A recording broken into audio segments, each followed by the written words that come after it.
안녕하세요. 이야기 스테이션입니다. 오늘의 이야기는 윤지경전입니다. 조선시대 양반 윤지경의 사랑 이야기 함께 들어보시죠. 조선 중종 때 윤현이라는 재상한테 아들이 셋 있었습니다. 그중 막내 아들 지경은 글도 잘 짓고 외모도 뛰어나 윤현이 가장 아끼는 아들이었어요. 지경은 16살의 과거에 급제해 진사가 되는데요. 많은 집안에서 서로 사위를 삼겠다고 청혼을 하고 난리가 납니다. 하지만 윤지경의 집안에서는 딱히 혼처를 정하지 않았죠. 그런데 그해 여름 전염병이 크게 돌자 윤현은 지경을 데리고 사촌 매부인 최참판 댁으로 피난을 가게 됩니다. 최참판은 전처 윤씨 부인이 두 아들을 낳고 죽자 이씨 부인을 후처로 맞아 딸 하나를 얻었어요. 딸의 이름은 연화. 이제 13살이 된 연화는 너무 예쁜 데다 성격도 순하고 글도 잘 짓고 또 바느질까지 잘해서 부모님의 사랑을 듬뿍 받는 소녀였어요. 그러니 지경도 연화에게 첫눈에 반해 부모님께 말씀을 드려 청혼을 하게 됩니다. 그런데 연화의 어머니 이부인이 둘의 결혼을 반대하네요. 지경이가 외모도 뛰어나고 진사에 합격한 건 좋지만 기생집에 다닌다는 소문을 들어서 쉽게 허락할 수 없다는 거예요. 그러니 최참판은 다른 핑계를 대서 청혼을 거절하고 윤현은 엄청 무안해 하더라고요. 그러던 중 윤지경과 연화가 전염병에 걸려서 심하게 앓게 됩니다. 양쪽 집안에서는 열심히 간호를 하지만 병이 점점 심해지자 하인 몇 명만 남겨두고 다 피난을 가게 돼요. 집안에 두 사람만 남게 된 상황. 하지만 다행히도 병이 점점 나아져 지경은 연화를 찾아가 바둑도 두고 그러면서 함께 시간을 보내죠. 그렇게 두 사람이 정도 쌓이고 아주 친해지니까 지경이 슬며시 연화에게 말을 꺼냅니다. 아가씨 오빠들은 저랑 육촌 사이지만 아가씨는 이부인의 따님이니 어찌 우리가 남매지간이겠습니까? 이러면서 왜 청혼을 거절했는지 물어봐요. 하지만 그 이유를 알게 된 윤지경은 잠깐 친한 기생이 있었지만 지금은 버린 지 오래됐다고 말하죠. 그러고는 연화의 마음까지 확인한 후 부모님들께 드디어 결혼 허락을 받습니다. 그런데 다음해 2월 윤지경이 장원급제를 해서 온 나라에 이름을 알리게 돼요. 그러니 왕의 친척인 희안군이 바로 구혼을 하는데 윤지경은 연하와 결혼 약속을 했다며 거절을 하네요. 한편 당시 임금의 후궁인 박귀인에게 자식이 있었는데 왕손인 복성군의 큰딸은 연희옹주, 둘째 딸은 연성옹주였어요. 그중 연희옹주는 홍상한테 이미 시집을 갔고 연성옹주는 14살인데 혼처를 구하고 있었죠. 그런데 박귀인은 감히 윤지경이 어떻게 희안군의 구혼을 거절할 수 있냐고 하면서 연성옹주랑 혼인을 시키자고 임금한테 말씀을 드려요. 상황이 이렇다 보니 지경과 연화의 혼례날 난데없는 사건이 발생합니다. 윤지경은 즉시 혼례를 그만두고 대궐로 들어오라는 거였어요. 어쩔 수 없이 바로 대궐로 간 윤지경. 그런데 임금이 지경에게 연송옹주와 혼례를 올리라고 명령을 하네요. 지경은 절대 그럴 수 없다고 간절히 사정을 하지만 그럴수록 임금은 더 화를 냅니다. 임금이 부마로 정했는데 감히 어디서 거절이냐 이거죠. 부마는 임금의 사위를 말하는 거예요. 더구나 옆에 있던 희안군이 아직 첫날 밤을 치르지 않았으니 가능한 거 아니냐면서 부채질을 하더라고요. 그런데도 지경이 끝까지 뜻을 굽히지 않으니 결국 임금은 윤현과 윤지경을 옥에 가두고 최참판한테는 파혼을 하라고 명령하죠. 하지만 임금이 이미 지경을 부마로 정했잖아요. 언제까지 가둬놓을 수는 없어서 윤현과 지경을 풀어주고 지경에게 은교라는 벼슬을 내립니다. 이제 지경은 어쩔 수 없이 조정으로 출근을 하다 하루는 연화가 너무 그리워 최참판 댁을 찾아갑니다. 그런데 막상 연화를 보니 마음이 갈기갈기 찢어지는 거예요. 그러니 지경은 병이 나서 먹지도 못하고 아예 들어 눕는데 그 와중에도 옹주와의 혼례날은 점점 다가오네요. 드디어 지경과 연성옹주의 혼례날. 지경은 볼품 없는 데다 못되게 생긴 연성옹주를 보고 너무 불쾌해서 첫날 밤도 치르지 않죠. 그런데다 박귀인도 너무 교만하고 표독해 보여서 등골이 섬뜩한 거예요. 윤현 부부 역시 옹주가 마음에 들지 않았지만 왕의 위험이 두려워 할 수 없이 옹주를 극진히 대접하죠. 근데 문제는 지경이 결혼을 했는데도 옹주궁에서 지내지 않고 부모님 집에서 지내더라고요. 그리고는 연화가 그리워 또 최참판 집을 찾아갑니다. 그런데 연화가 눈물을 쏟으면서 더 이상 찾아오지 말라고 하니 지경은 최참판에게 연화와 함께 지내게 해달라고 부탁을 해요.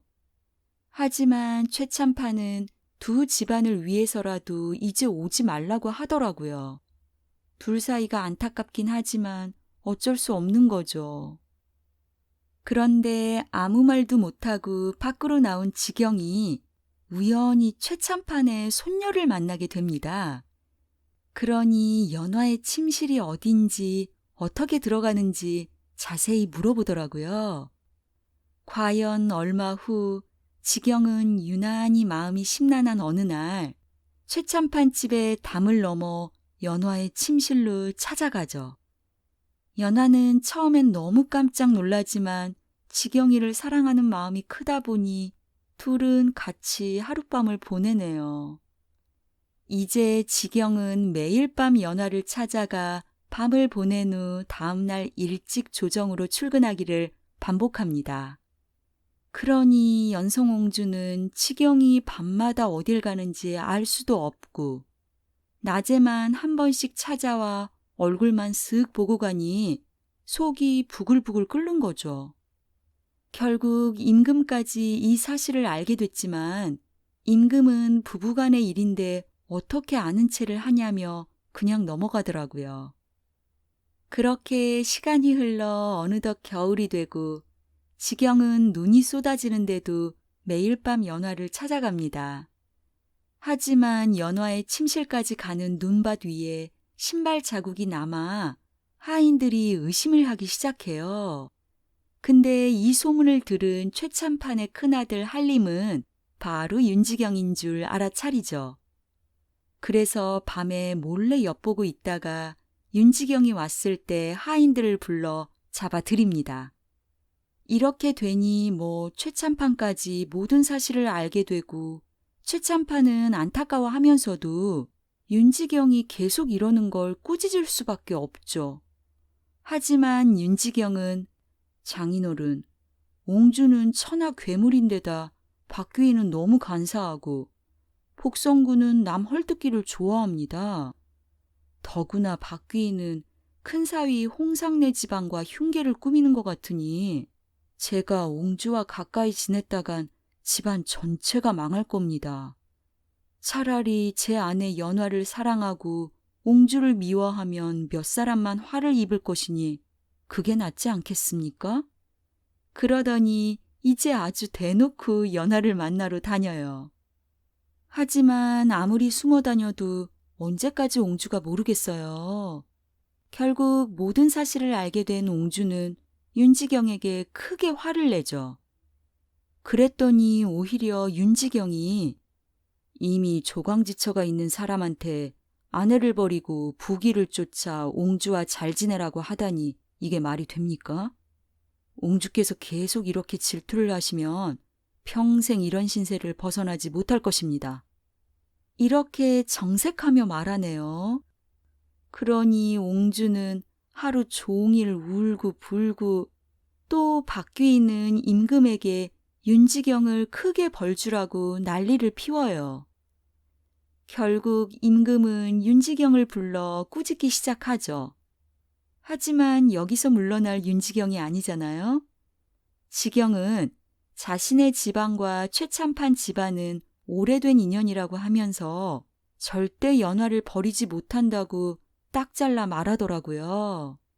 그런데다 박귀인의 모함으로 다른 후궁이 쫓겨난 이야기부터 복성군이 여자나 밝히고 세자를 놀리는 행동을 한 것까지 모든 사실을 다 일러 바칩니다. 그러니 임금은 단식을 하면서 복성군을 꾸짖고 박귀인 때문에 귀양 간 사람도 풀어주고 그러더라고요. 그래도 연송옹주만큼은 자기 딸이라 잘 대해주라고 윤지경에게 부탁을 해요. 하지만 윤지경은 여전히 옹주를 박대하면서 연화에게 가는 걸 멈추지 않네요. 그러니 결국 임금은 최참판을 불러 다시 이런 일이 생기면 죄를 묻겠다고 명령을 내립니다. 이제 최참판은 고민하다 꾀를 내는데요. 윤현에게 연화가 병이 나서 위독하다고 거짓말을 하죠. 그리고 윤지경이 찾아와 연화를 보려고 해도 매몰차게 쫓아내고요. 그러니 지경은 너무너무 괴로워하는데 세상에 얼마 후 연화가 죽었다는 소식을 듣습니다. 세상 모든 걸 잃은 것처럼 통곡을 하는 윤지경. 그러다 며칠 만에 간신히 들어간 최참판 집에서 연화의 관을 붙들고 또 울다 기절을 하네요. 이제 박귀인과 옹주는 최연화가 죽었다는 소식을 듣고 너무 기뻐하지만 윤지경은 예전보다 더 옹주를 모질게 대합니다. 또 박귀인과는 서로 만나지도 않고 지내고요. 그렇게 세월이 흘러 연화의 3년상이 지났지만 여전히 연화가 그리워 최참판 집을 서성이던 윤지경. 그런데 웬 아이 하나가 나와 지경이의 뒤를 졸졸 따라다니네요. 바로 연화 오빠의 아들인 선중인데요. 윤지경한테 왜 우냐고 묻더니 그만 연화가 있는 곳을 가르쳐 줍니다. 윤지경이 얼마나 놀랐을까요? 죽은 줄 알았던 부인이 살아있다잖아요. 어쨌든 드디어 만난 지경과 연화. 3년 만에 다시 만났으니 서로 사랑하는 마음이 훨씬 깊어지더라고요. 이제 지경은 한시도 연화의 곁을 떠나질 않죠. 이렇게 여러 날이 지나고 지경이 아침 조회에도 나타나질 않자 사람들은 윤지경이 어딜 갔는지 너무 궁금해합니다. 마음이 복잡해서 산속에 간 건가? 아님 미쳐서 아예 도망이라도 간 건가? 생각하는 사이 윤현이 뭔가 의심스러워 영리한 하인을 시켜 연화의 비밀 침실로 들이닥쳤더니 과연 윤지경이 거기에 있는 거예요. 이제 윤현은 임금에게 이 사실을 알리고 임금은 가만히 웃더니 환관 김송환을 보내 죄를 밝히도록 합니다. 이때가 6월. 김송환은 지경을 찾아가 임금이 부른다고 빨리 가자고 하죠. 하지만 지경은 아내와 함께 있는 게 무슨 죄가 되냐고 오히려 따지더라고요. 김송환은 어이가 없어서 부마가 어른들께 문안도 안 올리고 또 얼마 전 박귀인 생신에도 참여하지 않아서 그 죄를 물으셨다고 하죠. 그러니까 지경은 임금이 요사스러운 첩에 빠져서 그 첩이 흉계를 꾸미는 것도 모른다고 막 비난을 하더니 이 말을 그대로 가서 전하라고 합니다.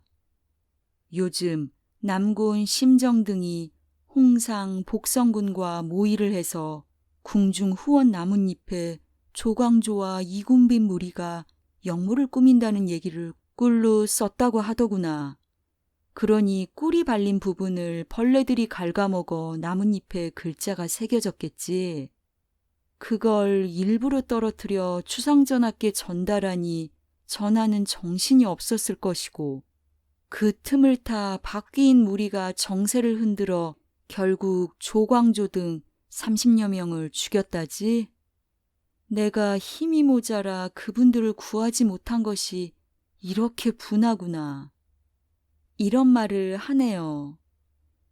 이제 김송화는 대궐로 돌아가 이 말을 그대로 전하니 임금은 당장 윤지경을 잡아오라고 하죠. 그렇게 관복을 차려입고 대궐로 들어간 윤지경. 임금은 너무 화가 나서 자신과 옹주를 능멸한 죄를 묻지만 지경은 임금이 뭘 잘못했는지 또 박귀인 패거리들이 무슨 흉계를 꾸몄는지 조곤조곤 다 말합니다. 물론 이 말을 들은 박귀인은 전혀 아니라고 딱 잡아떼지만 지경이 증거가 될 만한 편지 2장이 있으니 죽고 싶지 않으면 입 다물라고 경고를 하더라고요. 그러니 박귀인은 더 이상 다른 말은 못하고 대신 임금에게 빨리 지경을 귀양 보내라고 하죠. 이제 임금은 지경은 충청도 대흥으로 또 연화는 함경도 함흥으로 귀양을 보냅니다. 윤현은 귀양 가는 아들을 크게 꾸짖지만 지경은 아버님, 몇 년 안에 큰 환란이 일어날 것입니다. 제가 일부러 박귀인을 화나게 해 귀양을 자처한 것이니 이는 사람들에게 경종을 울리고자 함입니다. 이러더라고요. 또 연화한테도 우리가 귀양을 가야 오히려 백년해로 할 수 있다고 하니 뭔가 앞을 내다보고 큰 그림 그리는 느낌인데요. 하여튼 각자 유배를 가는 지경과 연화. 이때 지경의 나이는 22살, 연화는 19살이었어요. 그런데 연화는 지경이 함경 감사에게 미리 부탁한 덕에 큰 대접을 받았지만 부모님이 그리워 맨날 울기만 하네요. 그리고 지경은 양반, 상민 할 거 없이 마을 사람들을 먹이고 아껴주고 함께 놀면서 세월을 보내고요. 이렇게 2사람은 떨어져 있지만 지경은 좋은 음식이 있으면 말에 실어 연화에게 보내고 또 하인들은 돌아오는 길에 연화의 소식을 가져옵니다. 하지만 둘 사이를 왔다 갔다 하느라 길 위에 말과 하인들이 끊이질 않으니 임금이 또 이 사실을 알게 되죠. 그래서 임금은 이번에도 김송환을 보내 죄를 묻지만 지경은 아내를 사랑하는 게 무슨 죄냐고 하면서 또 이런저런 얘기를 늘어놓네요. 김송환은 대궐로 돌아가 윤지경의 말을 다 전하는데요. 박귀인이 모든 사실이 밝혀질까 두려워서 지경을 그대로 유배지에 두자고 말하죠. 한편 연화는 함경도로 간 지 얼마 지나지 않아 윤지경의 아들을 낳습니다. 이름은 여임. 아버지를 닮아 준수한 기상을 갖춘 아이였어요. 하지만 다음해 봄, 세자의 침소 밖에 누군가 쥐를 죽여 사악한 술법을 쓰려다 적발되는 사건이 발생합니다. 그런데다 세자가 병이 들어 낫질 않자 임금이 뭔가 수상해 조사를 하던 중 벽에서 나무 인형과 사람 뼈가 무더기로 묻혀 있는 게 발견되죠. 그리고 박귀인과 복성군, 홍상 등의 글씨체로 날짜가 쓰여 있다는 사실이 밝혀져요. 이 사건으로 박귀인은 바로 사형을 당하고 복성군과 홍상 등도 귀양을 갔다 죽게 됩니다. 또 연성옹주는 밀양으로 귀양을 가고요. 이제 임금은 윤지경을 크게 칭찬하면서 당장 서울로 불러들여 부마의 직위를 거두고 승지라는 새 벼슬을 내리죠. 그리고 연화와 아들까지 올라와 윤지경네 식구들이 다 만나게 되고요. 그런데 놀라운 건 윤지경이 임금에게 박귀인의 죄를 용서하는 게 어떻겠냐고 하는 데다 연성옹주한테 편지를 보내 안부까지 물어보더라고요. 그리고 집에 가서도 쓸쓸해진 옹주궁의 모습을 보면서 되게 처량해 하고요. 어쨌든 그 사이 윤지경은 24살에 승진하여 동부승지가 되지만 얼마 후 임금이 세상을 떠나고 세자가 즉위하게 됩니다. 세자는 윤지경을 불러 연성옹주를 데려다가 같이 살라고 부탁을 하죠. 그러니 윤지경은 연성옹주를 따뜻하게 품어주고 연화 역시 옹주를 극진히 대접하면서 화목하게 살더라고요. 그러던 중 윤지경이 대사관이 되자 임금에게 남곤, 심정 등이 음모를 꾸며 꿀로 글을 써 사화를 일으켰던 사건에 대한 상소문을 올립니다. 그러니 새 임금은 이들을 귀양 보내지만 조광조의 명예를 회복시키는 건 선왕께서 허락하지 않은 일이라고 거절을 하네요. 하지만 이번에도 임금이 병이 들어 위중해지니 어느 날 밤 윤지경을 불러 경원군을 다음 임금으로 추대하고 조광조의 명예를 회복시키라는 유언을 남기더라고요. 그러면서 지경이 옹주와 화목하게 지내니 자긴 죽어도 여한이 없다고 하고요. 결국 3일 후 임금은 죽고 윤지경은 부모님이 돌아가신 것처럼 슬퍼하죠. 그리고 임금의 유언대로 모든 일을 처리합니다. 이제 연화와 연성옹주는 서로 조심하면서 시부모님을 잘 모시고 연화는 3남 2녀, 또 옹주는 2남 2녀의 자식을 낳아 잘 키웠어요. 그 후로 윤지경은 명종 시절 좌의정까지 오르고 두 아내와 화목하게 살았다는 내용으로 작품은 끝이 납니다. 윤지경전은 작가가 누구인지 알 수 없는데요. 중종 때의 기묘사화를 배경으로 실존 인물이 등장하면서도 허구적인 내용이 적절히 섞여 있는 그런 작품이라고 합니다. 윤지경전의 이본들을 보면 줄거리는 대충 비슷한데 등장인물 이름이 다른 경우가 있대요.